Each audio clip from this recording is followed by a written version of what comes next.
तो नॉर्मली अगर आप किसी को भी एनिमे के बारे में पूछेंगे तो आपको बहुत बार सुनना पड़ सकता है कि एनिमे तो बच्चों के लिए है।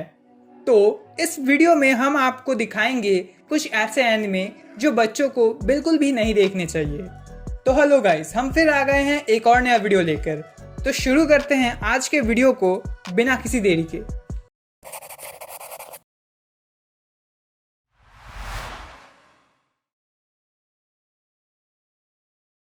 Corps party. तो ये एनिमे एक हॉरर गेम का अडेप्टेशन है जिसमें 4 एपिसोड्स हैं। इस एनिमे की स्टोरी है कि कुछ बच्चे अपने स्कूल में आते हैं रात को ताकि वो कुछ काला जादू कर सके, ताकि उनकी दोस्त जो कि स्कूल छोड़ के जा रही है उससे उनकी दोस्ती ना टूटे। लेकिन काले जादू की कोशिश में वो लोग पहुंच जाते हैं उसी स्कूल की पुरानी बिल्डिंग में जहां उनकी जान खतरे में पड़ जाती है। और एनिमे में आगे हम देखते हैं कैसे ये बच्चे वहां से निकलने की कोशिश करते हैं। इस एनिमे में बहुत ज़्यादा गोर और किलिंग है हर एपिसोड में, तो ये एनिमे बच्चों के लिए तो बिल्कुल भी नहीं है। हिगुराशी व्हेन दे क्राई। ये एनिमे भी एक हॉरर गेम से अडेप्टेड है और इसके पहले सीजन में 26 एपिसोड्स हैं। इस एनिमे की स्टोरी है केइची माएबारा के बारे में, जो कि शहर से गांव में रहने के लिए आता है, पर इस गांव के एक त्योहार में उसे पता चलता है कि त्योहार के दिन गांव में बहुत से लोगों का मर्डर होता है और लोग लापता हो जाते हैं, और ये सब इस गांव के देवता ओयाशिरो के श्राप की वजह से होता है। लेकिन जब वो अपने दोस्तों से इस बारे में पूछता है, उसके दोस्त उसे कोई जवाब नहीं देते हैं। गांव में जैसे जैसे और भी घटनाएं होती हैं, केइची अपने दोस्तों पे और शक करने लगता है, जिसकी वजह से वो इस गांव की और भी मिस्ट्रीज में उलझ जाता है। इस एनिमे में भी बहुत ज़्यादा गोर और किलिंग मिलेगी आपको। तो अगर आपको गोर और हॉरर पसंद है तो ये एनिमे आपके लिए परफेक्ट है, लेकिन बच्चों के लिए नहीं है। Tokyo ghoul. अब इस एनिमे के बारे में तो सब जानते ही होंगे क्योंकि ये एनिमे बहुत ही पॉपुलर है, लेकिन आपको शायद ये पता नहीं होगा कि इस एनिमे में कितनी वायलेंस और गोर है। इस एनिमे की स्टोरी एक ऐसी दुनिया में बसी है जहां गूल्स असली हैं। ये स्टोरी है केन कानेकी के बारे में, जो कि एक स्टूडेंट है और एक दिन वो रीजे नाम की एक लड़की के साथ डेट पे जाता है। लेकिन डेट के अंत पे रीजे एक गूल निकलती है और कानेकी को खाने की कोशिश करती है, लेकिन किस्मत से कानेकी बच जाता है। पर उसके घाव इतने बुरे होते हैं कि डॉक्टर्स रीजे की कुछ ऑर्गन्स उसके बॉडी में ट्रांसफ़र कर देते हैं, जिसकी वजह से कानेकी एक हाफ गूल बन जाता है। और आगे एनिमे में हम देखते हैं कैसे कानेकी सर्वाइव करने की कोशिश करता है। पैरासाइट। इस एनिमे का पोस्टर देख के आपको लग सकता है कि ये टोक्यो गूल जैसा ही होगा, लेकिन आप बहुत ही गलत होंगे। इस एनिमे की शुरुआत होती है कुछ एलियन पैरासाइट से, जो कि ह्यूमंस के ब्रेन में जाके उनको कंट्रोल कर सकते हैं। इस एनिमे की स्टोरी है एक लड़के शिनिची के बारे में, जिस पे वही पैरासाइट हमला करता है, लेकिन वो पैरासाइट शिनिची के हाथ को कंट्रोल कर बैठा उसके ब्रेन के बदले में। और क्योंकि वो पैरासाइट अब शिनिची के ब्रेन में नहीं जा सकता, इस पैरासाइट और शिनिची को एक साथ काम करना पड़ेगा खुद को दूसरे पैरासाइट से प्रोटेक्ट करने के लिए। इस स्टोरी में सिर्फ एक्शन ही नहीं है, बल्कि थोड़े इमोशनल मोमेंट्स भी मिलेंगे आपको, जो कि कोई भी बड़ा एंजॉय कर सकता है। कैसलवेनिया। हमारी अगली रिकमेंडेशन एक नेटफ्लिक्स ओरिजिनल सीरीज़ है। इसे आप एनिमे कहेंगे या नहीं मुझे नहीं पता, लेकिन मेरे लिए तो ये एनिमे ही है। इस एनिमे की शुरुआत होती है 1455 के वलेशिया में, जहां लीसा नाम की एक औरत जो कि डॉक्टर बनना चाहती है ढूंढ रही है व्लाड ड्रैकुला टेपेस को, जिसके पास उस जमाने से बढ़ के साइंस की नॉलेज थी। ड्रैकुला लीसा को साइंस के बारे में सिखाने के लिए तैयार हो जाता है और दोनों शादी कर लेते हैं बाद में। लेकिन 20 साल बाद जब ड्रैकुला लीसा के साथ नहीं होता, लीसा को विच समझ के पकड़ लिया जाता है और उसे जला के मार दिया जाता है।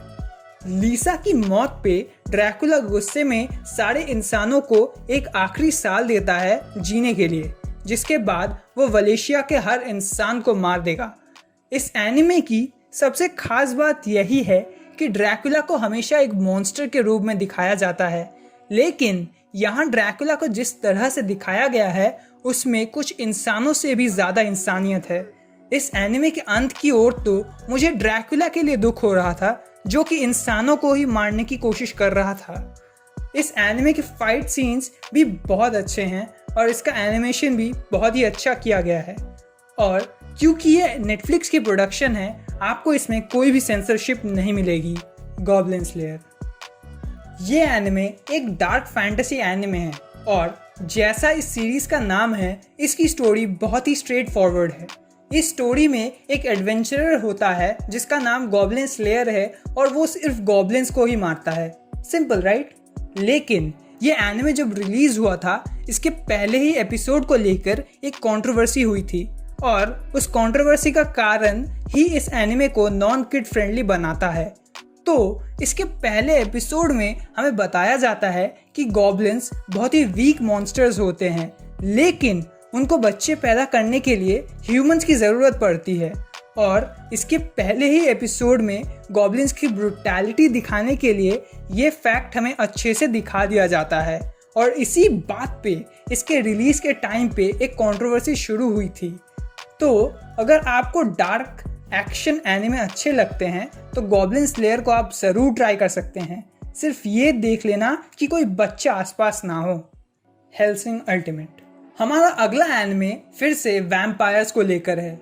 इस एनिमे की स्टोरी है इंटेग्रा हेल्सिंग को लेकर, जो कि एक मिलिट्री को कमांड करती है जिनका काम है इंसानों को डार्क क्रीचर से बचाने का। लेकिन इंटेग्रा का सबसे ताकतवर हथियार है एक वैम्पायर आलूकार्ड, जो कि अपनी ही जाति के अगेंस्ट काम करता है। इस सीरीज में आलूकार्ड को इंसानों के एक भयानक सपने की तरह दिखाया गया है। बहुत ही क्रूअल, हार्टलेस, ब्रूटल और जो अपने मिशन को पूरा करने के लिए और अपने मास्टर को बचाने के लिए कुछ भी कर सकता है और कितने भी लोगों को मार सकता है। इस सीरीज में पहले एपिसोड से आखिरी एपिसोड तक बहुत ही एक्शन है, तो अगर आप एक्शन के फैन हो तो ये सीरीज आपके लिए हाईली रिकमेंडेड है।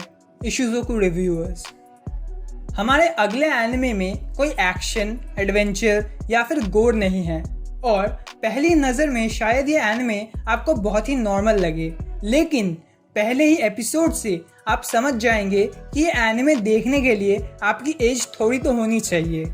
इस एनिमे की स्टोरी है एक ऐसे फैंटेसी वर्ल्ड में जहां ह्यूमंस के अलावा और भी बहुत सारी मिथिकल स्पीशीज रहते हैं, जैसे कि फेरीज और स्लाइम्स। और उसी वजह से इंसानियत के सबसे बड़े सवाल, कौन सी स्पीशीज सबसे सेक्सी हैं, इसका जवाब देना बहुत ही मुश्किल हो जाता है। लेकिन कुछ ऐसे लोग हैं जो इस सवाल का जवाब देने के लिए कुछ भी करने को तैयार हैं, फिर चाहे उनके सामने आग में झुलसाने वाली सैलामेंडर स्पीशीज हो या फिर बहुत ही बड़े काउगर्ल्स। योरुनो ग्लॉस रिव्यूअर्स किसी स्पीशीज को नहीं छोड़ेंगे इस सवाल का जवाब ढूंढने के लिए। अगर आपको अडल्ट थीम से प्रॉब्लम नहीं है तो आप ये सीरीज देख सकते हैं। इसमें ज़्यादा एक्शन नहीं है, लेकिन ये एनिमे दूसरे एनिमे से बहुत ही अलग है। डेविलमैन क्राई बेबी। तो हमारी इस लिस्ट के दूसरे नंबर पे जो एनिमे है वो एक और नेटफ्लिक्स ओरिजिनल सीरीज है। इस एनिमे की स्टोरी है कि डेविल्स को ह्यूमन बॉडीज की ज़रूरत पड़ती है इस दुनिया में आने के लिए, लेकिन अगर उस इंसान की विल पावर बहुत स्ट्रॉन्ग हो तो वो इंसान उस डेविल की पावर्स को ले सकता है और बन सकता है डेविल मैन। हमारा मेन कैरेक्टर आकिरा फुदो एक कमज़ोर सा लड़का है जिसका दोस्त रियो वासुका उसकी मदद मांगता है डेविल्स को ढूंढने के लिए और आकिरा मान जाता है। लेकिन डेविल्स को ढूंढते वक्त एक डेविल रियो की बॉडी लेने की कोशिश करता है और उस वक्त आकिरा उससे बचा लेता है और आमुन नाम के डेविल की पावर्स लेके डेविल मैन बन जाता है। लेकिन इस पावर की वजह से आकिरा के अंदर का एक ऐसा हिस्सा जाग जाता है जिसे वो खुद भी कंट्रोल नहीं कर पाता। एक डेविल की पावर्स और एक कमज़ोर दिल के साथ आकिरा और रियो एक साथ अपने दोस्तों को प्रोटेक्ट करते हैं। ये सीरीज़ भी नेटफ्लिक्स की एक बहुत ही अच्छी सीरीज़ है जो आप ज़रूर देख सकते हैं। तो हमारे नंबर 1 एनिमे को देखने से पहले जल्दी से कुछ ऑनरेबल मेंशंस को देख लेते हैं। These my dollars make it hurt.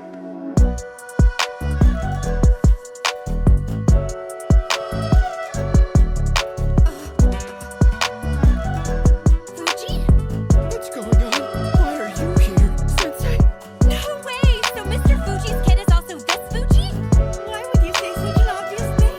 That's not what I meant. He's a student at my school. I don't get it. How is this possible?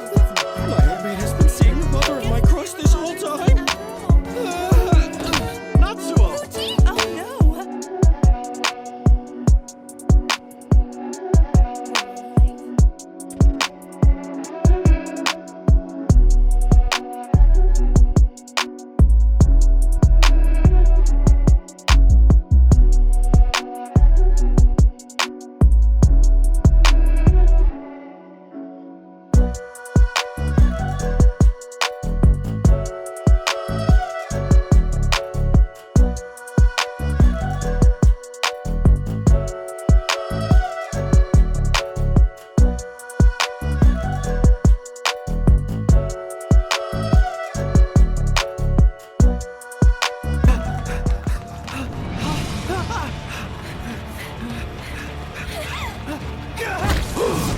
Hurry!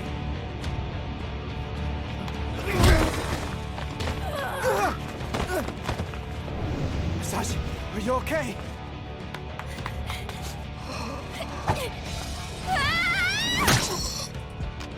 Are you nuts? Say what?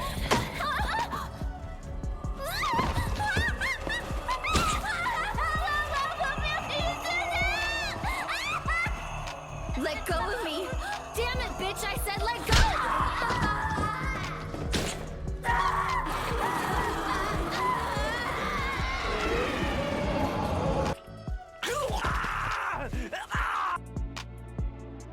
Redo of the healer.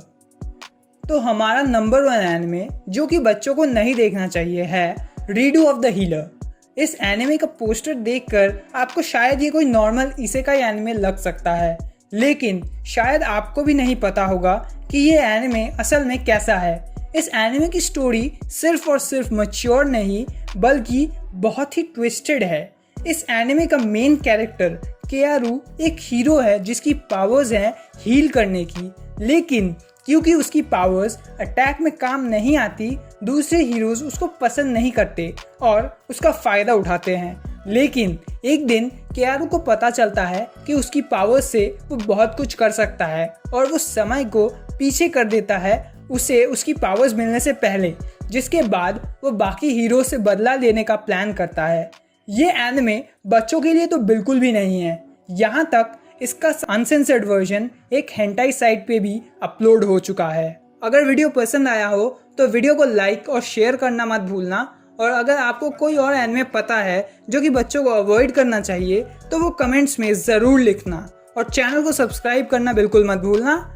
इस video के लिए बस इतना ही, मिलते हैं अगले video में, तब तक के लिए बाय।